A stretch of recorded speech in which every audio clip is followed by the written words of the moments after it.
नमस्कार मित्रांनो, आज आपल्या पक्ष्यांना 17वा दिवस आणि 17व्या दिवशी आपल्या पक्ष्यांना आहे ना झाली आहे सर्दी. तर खूप थंडी आहे आणि प्लस गार वारा जो असतो ना तो पक्ष्यांना लागल्यामुळे ना सर्दी झाली आपल्या पक्ष्यांना. तर आज आपण आहे ना त्यांना औषध देणार आहे, पल्मबूस्ट नावाचं त्यांना औषध देणार आहे आणि डिंकर डोस करणार आहे, 500 ml चा डिंकर डोस करणार आहे. तर कसं द्यायचं ना मित्रांनो ते तुम्हाला आज मी सांगतो. चला तर मित्रांनो, तर आता आपण आहे ना सगळे पाण्याचे भांडे आहे ना साफ करून घेऊ. त्याच्यानंतर पक्ष्यांना आहे ना आपण डिंकर डोस मध्ये औषध देऊ. हे आपलं पल्मबूस्ट नावाचं औषध आपण आता 450 ml नी डोस करणार आहे.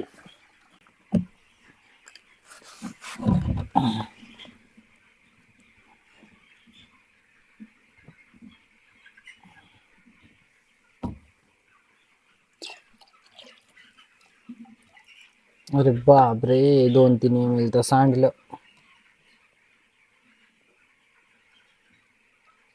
150, 300.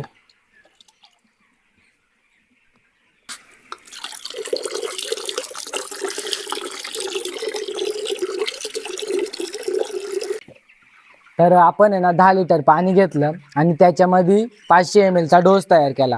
आता प्रत्येक भांड्यामध्ये हे 150 ml आपण त्याच्यात टाकणार आहे. 150 ml टाकल्या याच्यात, प्रत्येक भांड्यामध्ये 150 ml. असा हा आपला डोस.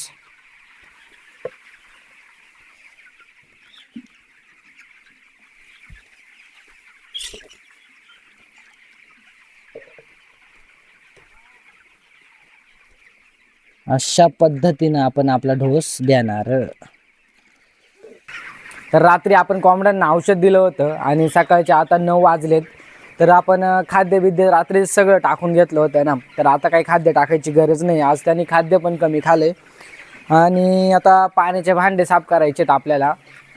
त्याच्यानंतर मग आपलं काम झालंय आणि आपल्या अशा प्रकारे ना ताडपत्री मॅनेजमेंट करून ठेवले. हे बघा, साईडने ना एक साईड आहे ना आपण थोडी थोडी खाली केली आहे आणि दुसरी साईड आहे ना पूर्ण म्हणजे लावेलच आहे, कारण एवढी हवा आहे ना, खूप हवा आहे. त्याच्यामुळं आपण ती ताडपत्री लावली आहे आणि एक साईडची थोडीशी खाली केली आहे. तर पक्ष्याचं आहे ना एकदम बारीक लक्ष देऊन तुम्ही आहे ना आवाज ऐका, मग तुम्हाला समजेल की नक्की सर्दी किती आहे.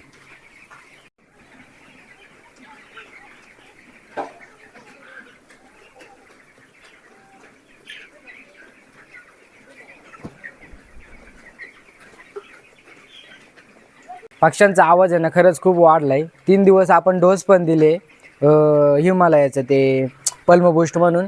तर फरक काय एवढा पडला नाही का. तर काही माहिती काहीतरी चुकतंय माझं मॅनेजमेंट म्हणा किंवा काहीतरी चुकतंय.